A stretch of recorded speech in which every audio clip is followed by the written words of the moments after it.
अस्सलाम वालेकुम, क्या हाल है। उम्मीद करती हूँ कि आप लोग ठीक होंगे। तो ये जब मैंने तैयारी स्टार्ट कर दी है दावत की, तो दावत में क्या क्या बन रहा है, अब जो जो उनके मुकद्दर में हुआ तो मैं आपको साथ साथ बताती चलूँ। ये हैं जी रेशा कबाब, शामी कबाब। इसमें ये चिकन की सारी बबल्स वाली बोटियाँ, बबल्स पता नहीं आप बबल्स कहते हो, या सीने की जो बोटी होती है ना, यानी कि जो चुबाई नहीं जाती, ये वाली है। ठीक है, मैक्सिमम ये है 3 पाव के करीब। और ये मैंने 2 टुकड़े डाले हैं इसके दालचीनी के, और मोटा सा मैंने ये डाला, ये मोटी इलायची, लहसुन डाला है, प्याज डाला है। ठीक है, हरी मिर्च अभी मैंने डाली है। और इधर मैंने आधा किलो दाल जो सी वो भिगोई हुई है। ये 3 पाव के करीब है और वो आधा किलो है। ठीक है, तो उसके साथ ही मैं आपको बताती चलूँ कि ऐसे मैं लेती हूँ मोटे मसाले, जितने भी सारे मसाले इसमें सीमन स्टिक है, ये बैद खताई के फूल हैं, फिर उसके बाद ये मोटी इलायची, ये वो सारे के सारे। और इनको लेके अब मैं बंद करके टिफ़िन में तो इसको फ्रीज़ कर दूँगी। फ्रीज़र करने का ये फ़ायदा होता है कि ना तो इसको वो छोटी छोटी वो जो है कीड़े वो पड़ते हैं, और ये सेफ भी रहता है, और फ्रीज़ में रखूँगी मैं। ठीक है, इसके साथ ही ये चिकन है जी, चिकन ये मैंने बिरयानी के लिए निकाल लिया है, और साथ ही मैं शामी कबाब बना रही हूँ, और ये मैंने साथ ही ड्रम स्टिक के लिए ना ये निकाल ली है, और इसको मैंने कट लगा लिया है। कट लगा के मैं जो है जैसे इसको मैरिनेट करूँगी ना, वो तरीका मैं आपको बताती हूँ। ठीक है, तो जितने काम घर रात में हो जाए तो बेस्ट है, तो सुबह आपके लिए आसानी होगी। और इधर ये मैदा ये पूनम वालों का, इसमें मैं थोड़ा सा चक्की का आटा डालूंगी, और ये पूनम का मैदा डालूंगी। इसके बनाएंगे पराठे सुबह नाश्ते में, क्योंकि हमारे गेस्ट आ जाएंगे इंशाअल्लाह ज़वज 8-9 के करीब, तो मिलकर नाश्ता करेंगे, दोपहर का खाएंगे।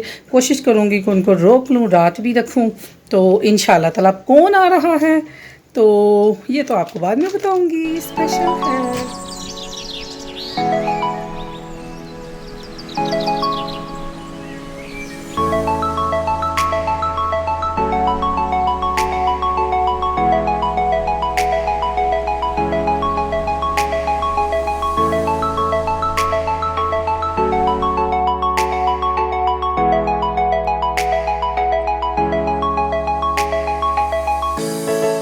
हाँ जी, तो वीवर्स इधर मैंने आटा जौन सा है वो मैदा डाल के गूंद दिया है पराठे के लिए। आपको पता है पराठे इतने मज़े के और सॉफ्ट से बनते हैं अगर इसका खुश्का अंदर की तरफ लगाया जाए। तो ये है जी घर का जमा हुआ दही, और इसका एक अलग सी टेस्ट होता है कि जब इसकी बनाई जाती है ना लस्सी, फिर एक अलग सा मज़ा आता है। आपको पता है कि फिर जो प्योर चीज़ होती है वो तो प्योर होती है, जो आर्टिफिशियल होती है वो आर्टिफिशियल होती है। और ये है जी 1.5 किलो दूध, और उसमें मैं जा रहा है 1 ओलपुर का डिब्बा, और 2 डालूँगी मैं खीर के पैकेट। ठीक है, और कुछ भी ऐड नहीं करूँगी, नो कोई भी मैं जौन सा है ना तो नट्स इसमें ऐड किए, और ना ही मैंने कुछ चीनी ऐड की, और ना ही मैंने कुछ डाला। सिर्फ 2 डिब्बों में यही डाल के इतना टेस्टी बना। और साथ ही मैं बनाने लगी अब नाश्ता। तो आप देखें जी नाश्ता कैसा है नाश्ता, और आप लोग रहिए मेरे साथ और वो लोग कर लीजिए मज़ा।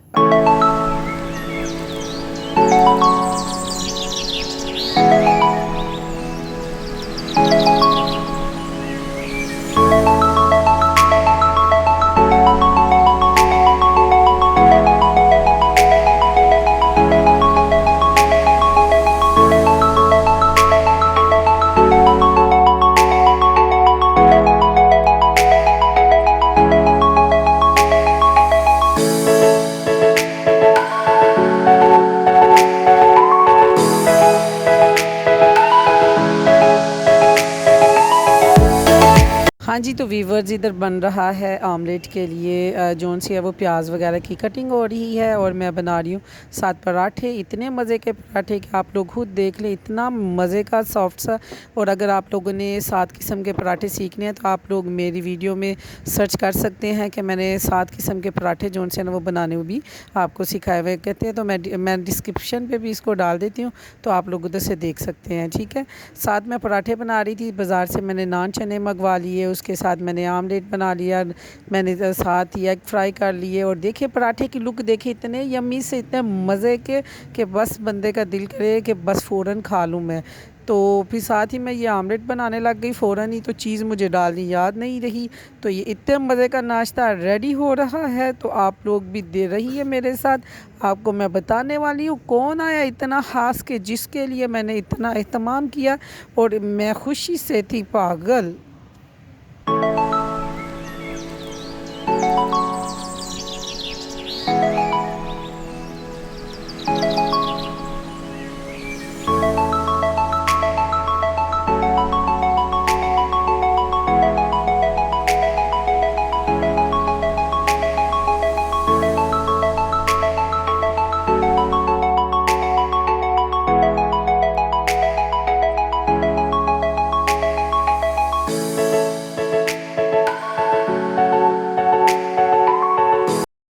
हाँ जी, तो खीर की मैंने रेसिपी आपको दे दी है कि 1 कोलपर का दूध का डिब्बा और 1.5 किलो आपने खुला दूध लेना है और उसके अंदर आपने 2 जो डिब्बे हैं लजीज़ा खीर के आपने ऐड कर लेने। इसके अलावा आपको कुछ नहीं ऐड करना, चम्मच चलाते जाएं और बनाते जाएं। इधर बन रही थी खीर और ये रेशा कबाब के मैंने साथ ही प्रेशर लगा के ये सारे का सारा मटीरियल रात का बना दिया हुआ था और अब मैंने ड्यूटी लगा दी बच्चों को कि आप लोग इसके जो है चिकन के पीसेस उसके रेशा अलग कर दो और जो दाल है उसको कूंडी डंडे में अच्छी तरह कूट दो। स्पाइसेस जितने भी मैंने डाले थे मैंने व्यूवर्स के साथ शेयर किया था। सिर्फ इसके ऊपर मैंने जोन सा है सिर्फ और सिर्फ मैंने धनिया ग्रीन कलर का इसको बारीक बारीक काट के वो डाला और जो हरी मिर्ची है ना बारीक बारीक वो मैंने काटी। और इस दफ़ा मैंने एग नहीं डाला क्योंकि मटीरियल जोन सा है वो ज़्यादा थिक नहीं था, तो मुझे अंडा जोन सा नहीं तो मैं डालती होती हूँ। इस दफ़ा मैंने नहीं डाला तो मैंने कहा बाद में इसकी कोटिंग करके इसको फ्राई कर लूँगी। इधर मेरी खीर बन रही थी और नाश्ता मैंने अंदर भिजवा दिया, तो साथ ही मैं खीर की तैयारी में मसरूफ़ हो गई। तो खीर गई है जी मेरी बंद। अब मैं इसको करूँगी दूसरे जोन सा है शिफ्ट इसमें बाउल में, तो फिर इसको मैं गार्निश करूँगी।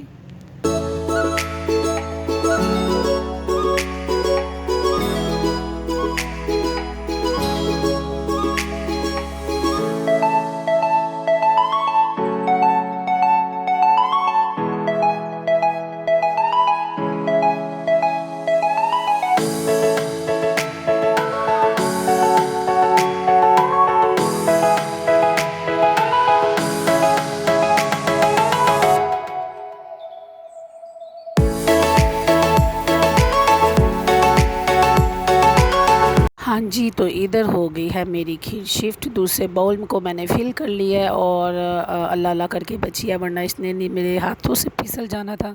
और बस अल्लाह पाक की ज़ात ने बचा लिया। आप लोग भी प्लीज़ कॉन्शियस रह के ना ज़रा डाला करें। इधर मैं बना रही हूँ चाय, और नाश्ते में हमेशा चाय लास्ट पे ही अच्छी लगती है। जब नाश्ता बहुत हैवी हो तो फिर आपका दिल नहीं करता कि आप लोग साथ ही चाय पिए। चाय ठंडी हो जाए तो मज़ा नहीं रहता। तो जी ये है चाय, और चाय मैं भिजवाने लगी हूँ अंदर, और इसके साथ ही मैं बनाने लगी हूँ ब्रोस्ट, और इसको मैं अभी रखने लगी हूँ उसके अंदर और लाइट नॉन स्टिक के पैन में, और ऊपर दे दूँगी ढक्कन। तो माज़रत हुआ मेरी आवाज़ ज़रा थोड़ी सी ख़राब है, कल की तबीयत ख़राब हो गई है। तो वॉइस ओवर मैं एक दिन के बाद कर रही हूँ तो करना भी था, तो आप लोग ना आप देखते जाएँ।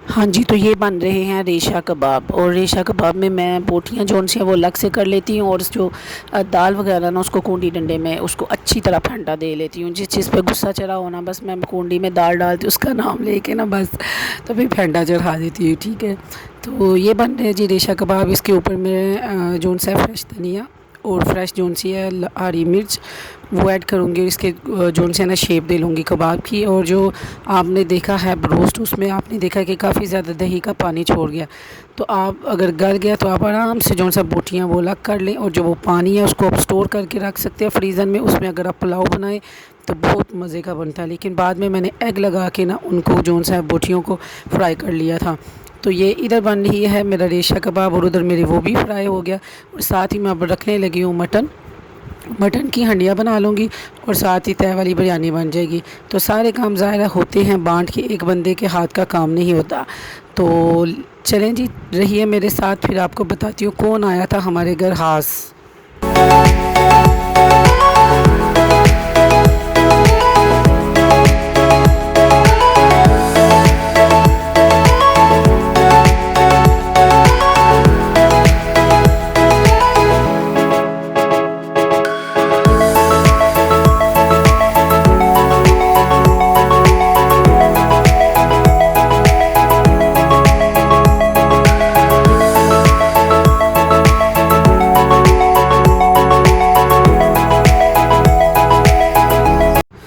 इनको करूँगी मैं ठंडा, कोई 2 घंटे के लिए रख दूँगी, यानी कि बिल्कुल गरम गरम आप लोगों ने कभी भी फ्राई नहीं करना, हाथ भी जल जाएगा और अंडा भी इसके ऊपर कोट नहीं होगा। तो फिर मैं डबल कोटिंग करती होती हूँ। अगर आपने ब्रेड क्रम्स लगाने हैं तो अगर आप खा सकते हैं तो वो कर ले, अदरवाइज़ हमारे घर में ब्रेड क्रम्स जो है वो कम ही पसंद करते हैं। मेरे पास होममेड नहीं है, आर्टिफिशियल है, तो उसका ज़रा थोड़ा सा मीठा सा टेस्ट आता है, तो घर वाले नहीं पसंद करते। और ये जो मैंने जो इसका मसाला बचा है इसको अलग से मैंने रख लिया, इसको स्टोर करूँगी। या अभी हम बिरयानी बनाने लगे हैं तो इसी मसाले के अंदर मैं सारे का सारा मटेरियल बाकी डालूँगी, वेस्ट किसी सूरत में नहीं करूँगी और साथ ही बिरयानी बना लूँगी। और ये देखिए जी, इसको मैंने एग लगाया और एग लगा के मैंने इसकी कोटिंग कर ली, कोटिंग करके फ्राई कर लिया और इतना मज़ेदार और यमी सा जो है ना वो रेडी हो गया। और ये देखें जी, मैंने जो शामी कबाब का बनाया था, रेशा कबाब का, वो भी आपके सामने और ये मैं फ्राई कर रही हूँ। हमेशा शामी कबाब को आप तवे पे फ्राई किया करें। और उधर ये हो रही है जी फिंगर चिप्स फ्राई, क्योंकि मैंने इसको करना है गार्निश बाकी चीज़ों को और टाइम है शार्ट, तो सो मैं जोन सा है काम कर रही हूँ जल्दी जल्दी। तो अब कौन आया था? हास जी। आपको पता है कि हास यहाँ तो इंसान की अपनी इंसान सारे इंसान है, हास होता है यहाँ तो वो जी। बिरयानी भी मेरी रेडी हो गई है। हास आपके अपने जो दिल के करीब होते हैं। जी हाँ, आई थे मेरे खाला की बेटी। तो मेरी खाला की तो डेथ हो चुकी है, तो दो बहनें हैं हम, अब मैं और मेरी छोटी बहन और मेरी माँ लोग भी 2 ही बहनें थी और मेरी खाला के भी आगे से 2 बेटे, यानी कि हम टोटल मिला के 4 बहनें हो गई, 2 माओं की, यानी कि 4 बहनें हो गई। तो एक तो होती है कुवैत और एक हम 3 पाकिस्तान है। तो जो मेरी इधर पाकिस्तान वाली बहन है वो आई थी, तो उनको देख के ऐसे लगता है कि जैसे हमारी खाला आई हों। तो सो आई थी तो हम लोग इतने खुश थे। और जब छोटी बहन ने सुना कि वो खाला आ रही हैं, हम उनको ना खाला ही कहते हैं, लेकिन उनके मुंह पे नहीं कहते, लेकिन मुंह पे बाजी कहते हैं, लेकिन उनकी बैग में हम खाला ही कहते हैं, क्योंकि सेम वो खाला ही लगती हैं। तो वो आ रही हैं और मेरी छोटी बहन उधर से भागती हुई आई कि मैं खाला आई हुई है, मैं ज़रूर मिलना है, मुझे हर हालत में मिलना है। तो फिर हम लोग तीनों जोन से इकट्ठी होकर बैठ गई और चौथे वाली को हमने बहुत मिस किया। इंशाल्लाह अल्लाह ने चाहा जब भी ज़िंदगी रही, जब भी वो पाकिस्तान आएंगी तो इंशाल्लाह ताला मिल इकट्ठे बैठेंगे और मिल इकट्ठे ऐसे ही खाएंगे। और अल्लाह ताला अच्छे वक्त लेके खुश रखे, साथ रखे, सबको आबाद रखे, आमीन जी सुम्मा आमीन। और इसके साथ फिर मैं आप लोगों को मिलने गई, फिर मैं अपने बड़े वाले घर में गई और मैं अपने भाइयों को मिल के आई। मेरे बड़े भाई भी हैं, आप लोगों को पता है। तो फिर मैं गई और उधर हम दोनों बहनें फिर उनको मिल के आए। मिलते रहा करें, खुश रहा करें, मुस्कुराते रहा करें। ज़िंदगी का कोई पता नहीं और तबीयत का भी कोई पता नहीं। जैसे मेरी अभी तबीयत ख़राब हुई है, इसका मतलब है कि डॉक्टर को सीधा सीधा 500 का नोट जाना है। तो इसलिए खाते रहा करें, बजाय कि डॉक्टर को देने के बेहतर है कि उन पैसों को खा लें। ओके जी, अपना बहुत ख्याल रखें। अल्लाह हाफिज़, bye bye, see you again. और इंशाअल्लाह ज़वल आप लोगों के साथ ऐसी ही रेसिपी को शेयर करूंगी। अगर फिर भी किसी को रेसिपी चाहिए हो तो मुझसे वो कमेंट में कहें, तो मैं उनको डिस्क्रिप्शन का जोन सा है ना वो लिंक दे दूँगी। अल्लाह हाफिज़, बाय बाय।